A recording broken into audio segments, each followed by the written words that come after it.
Bismillah, assalamualaikum warahmatullahi wabarakatuh.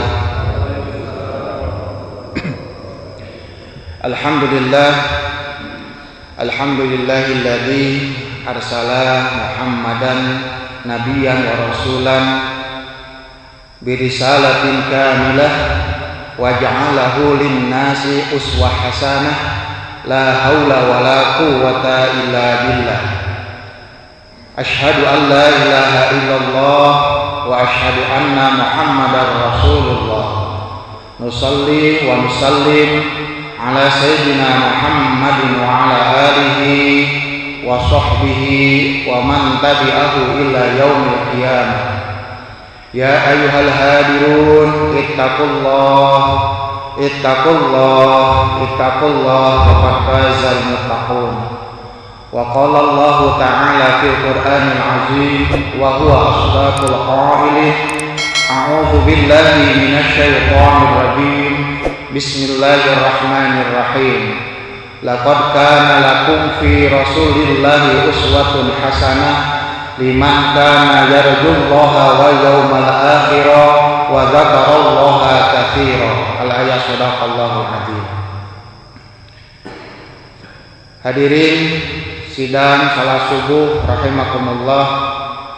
Alhamdulillah wa syukru ala ni'amillah. Pada kesempatan ini Allah Subhanahu wa taala memberikan berbagai kenikmatan kepada kita semua, terutama nikmat iman dan Islam, nikmat kesehatan, nikmat menjalankan ajaran Islam ini yang telah dibawa oleh Nabi kita tercinta Nabi Muhammad SAW, yang diutus sebagai Nabi dan Rasul yang membawa risalah yang sempurna.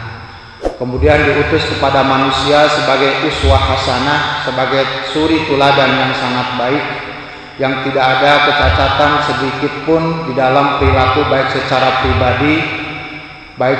pribadi, keluarga maupun secara sosial, yang merupakan contoh yang sangat sempurna, model yang sangat sempurna, manusia yang sangat sempurna yang wajib diikuti oleh semua manusia, terutama kita adalah umat Islam.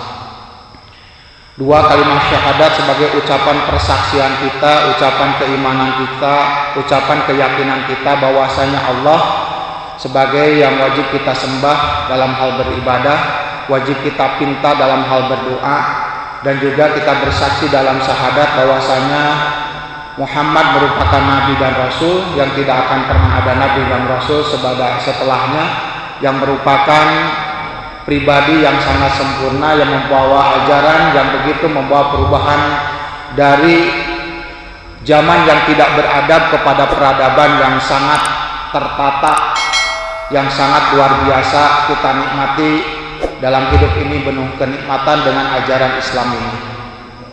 Salawat dan salam mudah-mudahan terus terlimpah curahkan kepada baginda alam Nabi besar Muhammad Sallallahu Alaihi Wasallam, kepada keluarganya, sahabatnya, para tabi'in, para alim ulama sebagai kita selaku umatnya. Mudah-mudahan Allah Subhanahu Wa Taala memberikan keistiqomahan, memberikan kekuatan kepada kita untuk selalu mengikuti ajaran dan ajakannya sampai yaumil akhir, sampai Allah Subhanahu Wa Taala mencabut nyawa kita tetap dalam keislaman, sehingga nanti di akhirat nanti mendapatkan pengakuan sebagai umatnya, mendapatkan syafaatul uzma, dan dikumpulkan dengannya di jannah Allah, surga Allah Subhanahu wa taala. Amin ya Allah ya rabbal alamin. Hadirin, pada kajian ilmu di subuh Sabtu ini, sesuai dengan tadi yang disampaikan bahwa momentum kita di bulan ini adalah bulan Rabiul Awal, yang merupakan kelahiran Nabi kita tercinta yaitu Nabi Muhammad SAW. Pada kajian ini tentu kita akan melihat hikmah di balik kelahiran Nabi Muhammad SAW sebagai Nabi yang menyempurnakan risalah-risalah yang dibawa oleh para Nabi sebelumnya. Minimal kita ada 3 hal di dalam kita menyikapi atau hikmah di balik kelahiran Nabi kita Nabi Muhammad SAW. Sebagaimana tadi ayat yang disampaikan dalam Quran surah ke-33, surah Al-Ahzab ayat 21, Allah berfirman, A'udzubillahi minasyaitonir rajim. laqad kana lakum fi rasulillahi uswatun hasanah liman kana yarjullaha wa yaumal akhirah wa dzakarallaha katsira. Al-ayah wallahu a'lam bimuradi. Sungguh Allah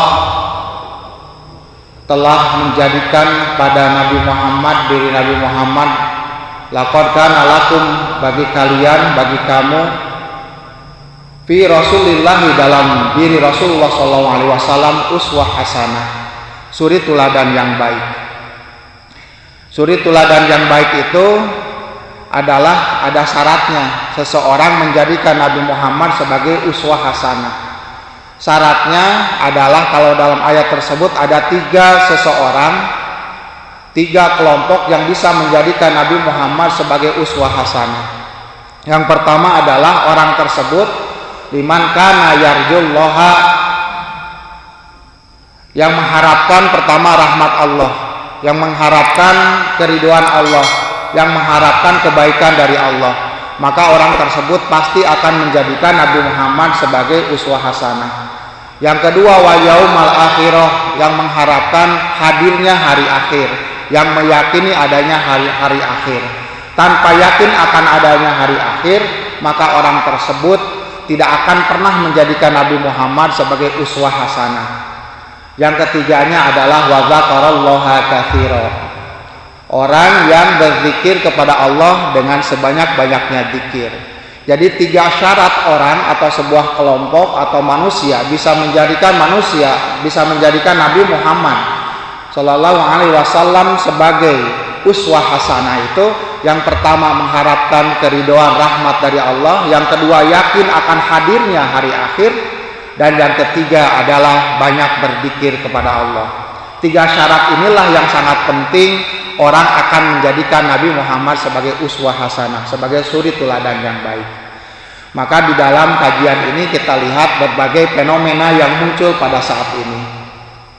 Pertama, bahwa Nabi Muhammad sebagai hikmah dari kelahiran beliau, kita harus sangat bersyukur.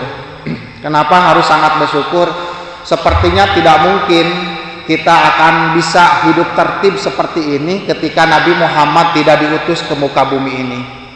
Kita tahu bagaimana Nabi Muhammad ketika beliau belum diutus sebagai seorang nabi dan rasul, bagaimana keadaan zaman waktu itu di Jazirah Arab yang kita mafhum bersama disebut dengan zaman jahiliyah.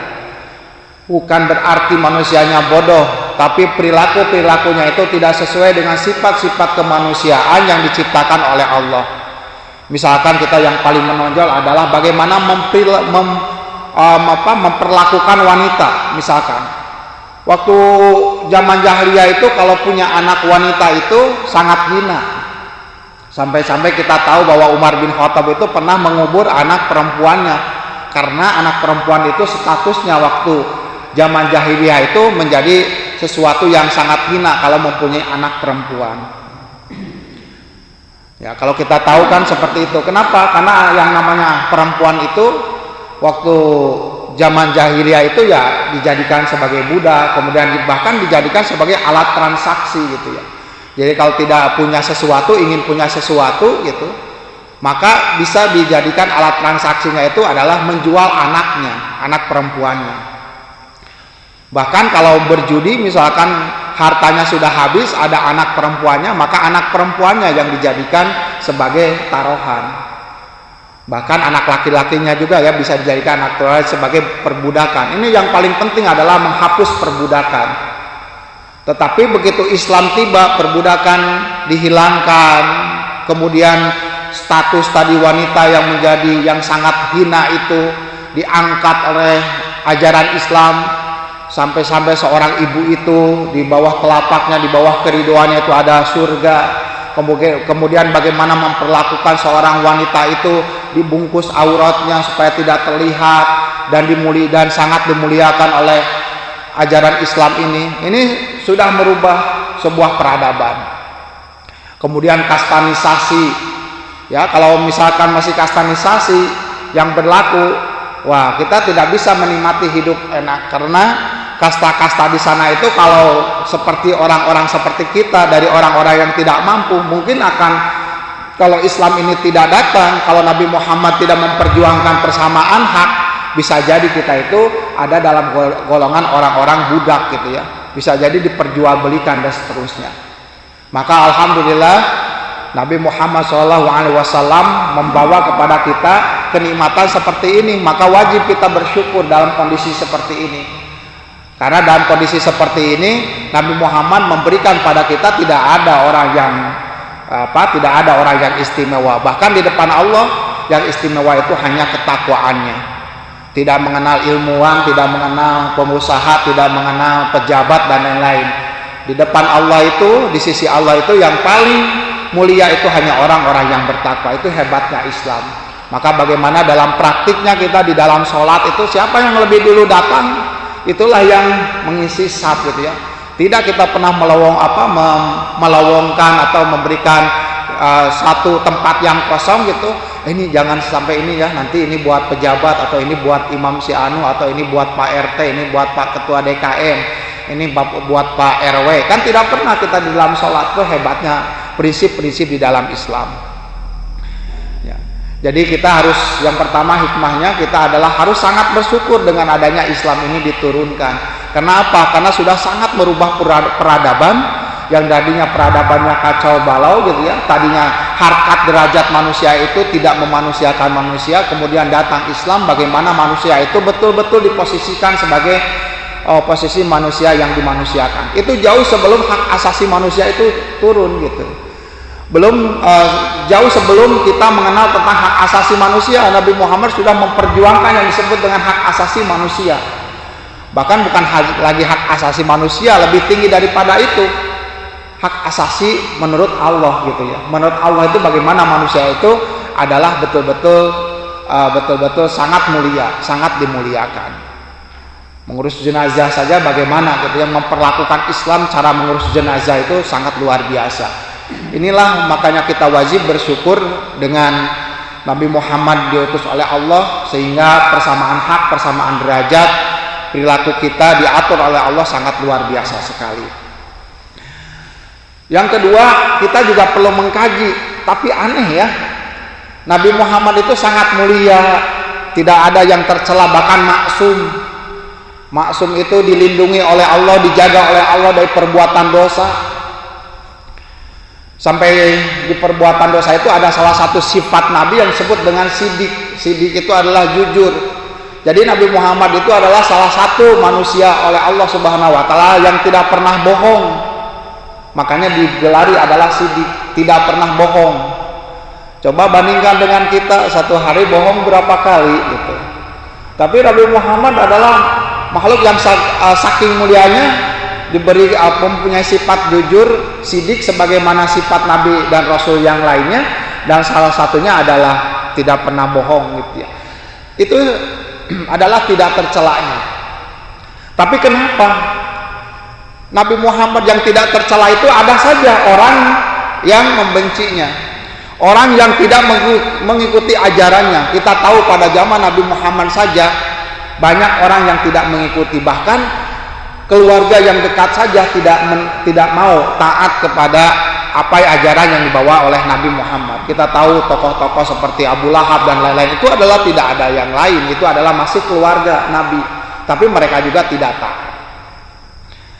Kenapa? Atau zaman sekarang, misalkan yang terbaru sekarang, boikot produk Prancis.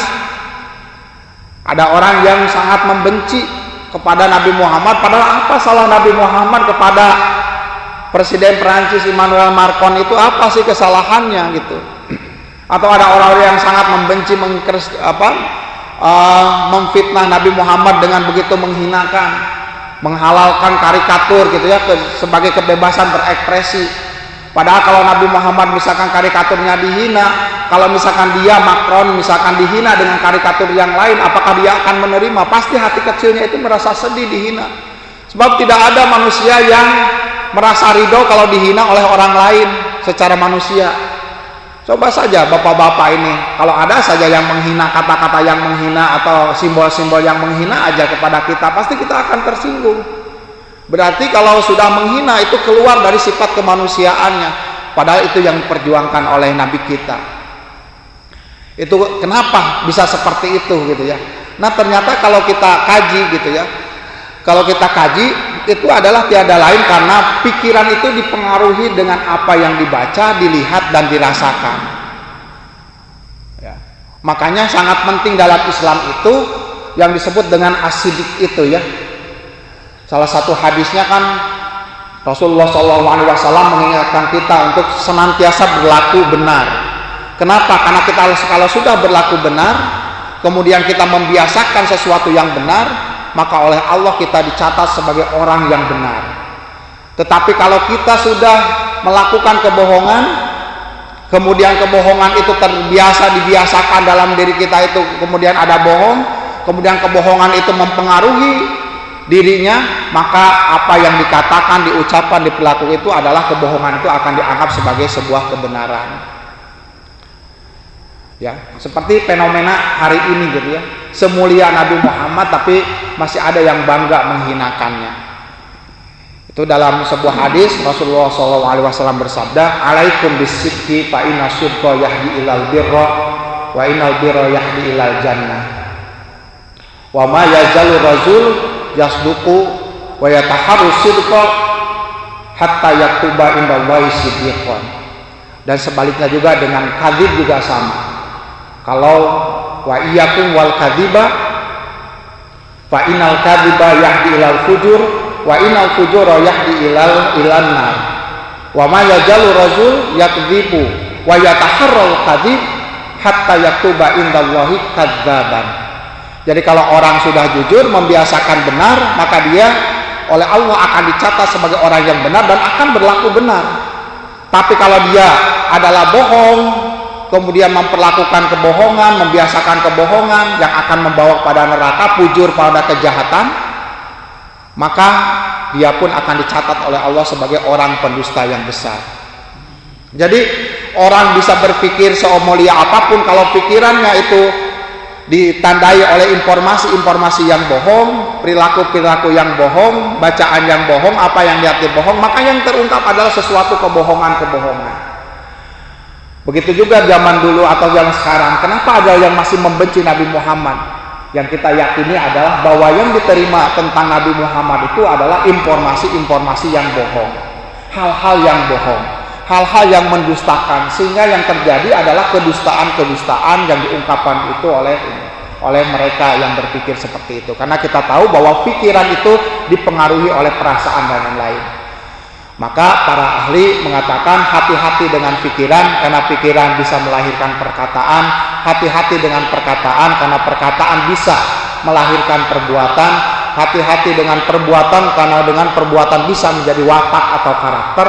Dan hati-hati dengan karakter, karena bisa merubah nasib seseorang. Kita tahu dengan pikiran yang busuk seperti itu, karena dia membaca sesuatu yang busuk, yang bohong, akhirnya mengungkapkan sesuatu yang bohong, akhirnya berperilaku mengucapkan yang bohong, berperilaku yang bohong. Dan sekarang kita lihat nasibnya, itu mempengaruhi kepada ke negaranya, yang mengucapkan seseorang tapi mempunyai kebijakan tapi berpengaruh kepada negaranya dengan boikot produk itu. Walaupun kita tahu yang bersalah itu ya seorang, kita tahu juga di Perancis juga ada muslimnya gitu ya, dan lain-lain. Tapi seperti itulah orang yang sudah terbiasa dengan pikiran yang busuk, mengatakan yang busuk, berperilaku yang busuk, akhirnya menghinakan orang, akhirnya jadi karakter. Akhirnya apa yang terjadi sekarang? Bisa jadi merubah nasib dirinya dan juga merubah nasib yang dipimpinnya. Bisa jadi ya, kedepannya seperti itu. Ini hikmah yang kedua, bagaimana Nabi Muhammad SAW mengatakan sesuatu yang baik walaupun diperlakukan buruk, sesuatu yang mulia walaupun tidak dimuliakan. Banyak contoh sekali. Bagaimana ketika dakwah awal-awal Nabi Muhammad mau sholat gitu ya, mau sholat kemudian diludahi oleh orang, mau sholat diludahi lagi, mau sholat diludahi lagi. Pas hari yang keempat tidak ada yang meludahinya. Kan bertanya Nabi Muhammad, siapa yang suka meludahi saya itu? Kenapa hari ini saya tidak diludahi? Kemudian ada informasi, oh ya Rasulullah dia sakit. Maka orang yang pertama menengok orang yang meludahi yang sakit itu adalah Nabi Muhammad. Coba kira-kira kita kalau setiap ada yang ke masjid ada yang jahil pada kita ya. Kemudian suatu waktu yang jahil itu sakit gitu ya. Apakah kita akan yang pertama menengok orang yang jahil tersebut? Ini sudah luar biasanya. Paling kita mendoakan tuh ya, dorakati saya itu dan lain-lain. Ini hebatnya Nabi Muhammad. Tetapi sehebat apapun kalau orang berpikiran menerima informasinya atau karena ego ya, seperti Abu Lahab karena ego yang tidak baik, itu bisa jadi mereka akan bertindak sesuatu yang tidak baik. Ini jadi yang pertama, bagaimana kemuliaan Nabi Muhammad merubah peradaban dari yang menghinakan manusia menjadi bagaimana memuliakan manusia. Yang kedua, hikmahnya adalah kita jangan sampai menerima informasi-informasi yang salah tentang Nabi Muhammad sehingga kita juga bisa berpendapat, atau informasi tentang yang salah para sahabat Nabi Muhammad. Misalkan kan ada juga yang menerima salah informasi, misalkan tentang ada suatu kisah kan Nabi Muhammad ketika pulang dari berdakwah kemudian kemalaman, Siti Aisyah menunggu kan gitu ya, menunggu. Kemudian Siti Aisyah juga ketiduran gitu. Akhirnya Nabi Muhammad sudah mengetuk pintu beberapa kali memberikan informasi kedatangannya, tidak dibukakan pintunya. Akhirnya kan tidur di luar gitu. Nah, kalau perspektifnya salah itu kan bisa jadi orang menghukum itu Aisyah itu ya, tidak benarnya seorang istri yang namanya Aisyah itu, dan lain-lain, dibahaslah keburukan Siti Aisyah itu, padahal kan ketidaksengajaan, dan Nabi Muhammad juga sangat memaklumi sebagai seorang manusia Siti Aisyah ada kekurangan. Tapi kalau informasinya salah kemudian dibesar-besarkan tentang hal tersebut, bisa jadi ada orang yang kepada Nabi Muhammad, Ali bin Abi Thalibnya mencintai, tetapi kepada Siti Aisyah bahkan menyebut kafir kan gitu. Banyak lagi gitu ya, dan ikut perang gitu dan lain-lain, itu seperti itu membencinya. Bahkan kepada Abu Bakar, banyak ada yang mengakui Nabi Muhammad tapi membenci Abu Bakar gitu ya, membenci Umar dan seterusnya, itu ada gitu. Kenapa? Karena informasinya itu adalah informasi yang mengandung kebencian, sehingga ditelan jadi pikiran dan akhirnya diekspresikan oleh dirinya. Itu hati-hati yang kedua. Jadi yang pertama, bagaimana Nabi Muhammad kita sudah yakin sebagai yang merubah peradaban. Yang kedua, bagi hati-hati dengan pikiran-pikiran yang dari apa informasi yang diterima sehingga bisa kita berpikiran yang kurang baik. Yang ketiganya adalah kita bisa melihat dari hikmah diutusnya Nabi Muhammad SAW itu adalah dari sifat-sifat Nabi yang harus diimplementasikan, apalagi kita menghadapi zaman seperti ini yang memerlukan iman dan imun kita. Iman dan imun kita, bukan hanya imun tubuh kita, tapi imun mental kita juga gitu. Bisa jadi kita itu sakit itu bukan karena corona, bisa jadi kita itu karena hal yang lain gitu.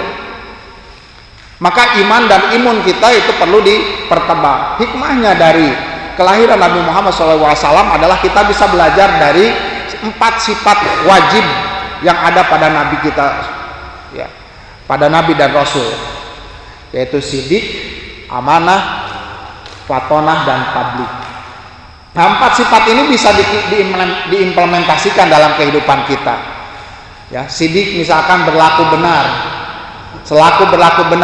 selaku memikirkan sesuatu yang benar, mengucapkan yang benar, melakukan yang benar, membiasakan yang benar, berkarakter yang benar, sehingga takdir kita adalah ada ditakdirkan di sesuatu yang benar, atau kita ditakdirkan ada dalam hal yang ketakwaan. Yang kedua, misalkan kita amanah, antara sidik dengan amanah itu tidak bisa dipisahkan. Orang yang sidik insya Allah amanah, dan orang yang amanah itu adalah diawali dengan pribadi yang sidik, yang berlaku benar. Amanah itu dapat dipercaya. Orang yang jujur, Nabi Muhammad saja kita tahu sebelum diangkat Nabi dan Rasul dia sudah mempunyai sidik, sehingga diberikan gelar yang disebut Al-Amin. Al-Amin dapat dipercaya. Dari peristiwa yang Hajarul Aswad itu ya, dapat dipercaya. Kalau orangnya sudah jujur, terkenal dengan kejujurannya, pribadi yang terkenal dengan kejujuran, insya Allah amanah. Amanah dapat dipercaya, dapat melakukan sesuatu yang diberikan tanggung jawab kepadanya. Jadi jujur dengan amanah itu adalah sesuatu yang berkaitan. Ketika jujur pasti amanah. Ketika orang diberikan amanah karena sudah terbukti kejujurannya. Kemudian ada yang disebut dengan tablik dan patona. Tablik menyampaikan sesuatu walaupun sesuatu itu sedikit yang kita kuasai. Itu kewajiban kita. Seperti mengajak, seperti menyampaikan sesuatu, itu adalah bagian daripada tablik kita. Kemudian ini ada kaitannya dengan patona, kecerdasan. Seperti tadi ya, bagaimana mengelola hidup ini dalam kondisi ini ya harus cerdas-cerdas gitu ya. Cerdas itu ya bijaksana. Bijaksana itu banyak ilmunya, banyak pengetahuannya tadi. Seperti tadi ya, kalau ketika banyak saingan dan lain-lain, terkadang kita perasaannya terganggu. Dan Nabi Muhammad yang paling penting itu sebetulnya bukan kecerdasan intelektual, tetapi yang paling penting yang ada dalam diri Nabi Muhammad itu adalah kecerdasan secara emosional dan sosial. Coba, secara emosional dan sosial, dakwah ini bisa nyampe kepada kita karena Nabi Muhammad yang paling penting itu adalah mempunyai kecerdasan emosi dan kecerdasan sosial. Kita pernah dikisahkan, kita pernah mendengar kisah Nabi Muhammad ketika selama hidup menyuapin orang yang buta di pinggir jalan. Sambil orang yang buta itu menghina Nabi Muhammad, Muhammad Majnun, Muhammad Majnun, Muhammad Majnun. Muhammad itu gila, Muhammad itu gila, Muhammad itu gila. Tapi oleh Nabi Muhammad, orang yang menghina tersebut disuapin. Itu kecerdasan emosi. Coba kalau kita ya, ada orang yang buta menghina kita gitu, kemudian kita suapin, kemudian terus menghina kita, apakah kita akan lanjut menyuapinnya? Mungkin akan dirubah, asalnya menyuapin nasi jadi disuapin batu kan gitu. Tapi kecerdasan Nabi Muhammad tidak begitu. Kenapa? Karena cerdas emosinya, tahu bahwa orang yang disuapinya itu tidak tahu siapa Muhammad, tidak tahu apa yang dilakukan oleh Nabi Muhammad, tetapi yang nyampainya adalah informasi yang salah. Kalau informasi yang salah maka akan berkata yang salah. Menarik apa yang diungkapkan oleh Buya Hamka ya, ketika dalam sebuah sebuah riungan, sebuah pertemuan, ada seorang tamu, kemudian tamu tersebut mendekat kepada Buya Hamka. Apa kata tamu tersebut? Kata tamu tersebut, Buya, kalau di Arab yang namanya pelacur itu pakai hijab ya, pakai cadar dan pakai hijab. Buya Hamka terkaget dengan ungkapan tamu tersebut, tapi Buya Hamka cepat merespon dan menjawab, tapi saya baru kemarin pulang dari Los Angeles, baru saya pulang dari New York, kok di sana saya tidak menemukan adanya pelacur. Tapi sampean aneh ya, di Arab menemukan pelacur ya. Kenapa bisa begitu, kata Buya Hamka? Karena kita itu bisa jadi menemukan tergantung apa yang kita cari. Bisa jadi sampean bisa menemukan itu karena sampean mencari yang itu. Kalau saya karena tidak mencari yang seperti itu, saya kok di sana kebanyakan kebaikan, ada masjid kecil berjamaah, ada orang yang hafal Quran, walaupun itu di New York gitu, walaupun itu di Los Angeles yang katanya tempat judi dan lain-lain. Kok saya tidak menemukan orang-orang yang berjudi dan lain-lain di sana gitu. Tapi sampean di Mekah kok menemukan yang seperti itu. Itulah kalau kita mencari sesuatu yang benar maka akan mendapatkan kebenaran. Tetapi kalau kita mencari sesuatu dengan perasaan yang salah, maka yang didapatkan adalah sesuatu yang salah. Atau contoh lain ya, kalau misalkan kita kebiasaan dengan persepsi kita atau positif thinking kita atau husnudon kita atau suuzon kita, misalkan ketika kita yang terbiasa sering ke masjid jam 2 untuk melaksanakan tahajud, dengan seseorang yang misalkan terbiasa keluar jam 2 itu, mohon maaf, untuk mencuri misalkan, itu orang akan menyangka sesuai dengan pekerjaannya.